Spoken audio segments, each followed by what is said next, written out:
Okay, magandang araw po sa inyo lahat mga boss. So BKOB Street. So last na ginawa po natin to nung last year. So bumalik lang po tayo rito para pinturahan dahil bumalik uli yung may-ari ng bahay. So ito naman yung ipapagawa niya ngayon pag nang bumalik sila. So pintura po tayo rito sa ceiling. Yan po yung gagawin dito. Tapos pati dito sa may wall ng ground floor. So ayan, magpipinturan po lahat po yan. Tapos pati dito.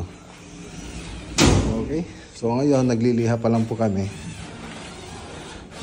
para sa preparasyon. Tapos yung iba, ayan, binabatakan namin ng paring para tuwid na tuwid. Ayan. So dito, liha pa lang. So bukas makapag-primer na po tayo rito. Makapagpintura na. Tapos ito rin yung isang ginawa natin nung last year. Itong cabinet na to. Ayan.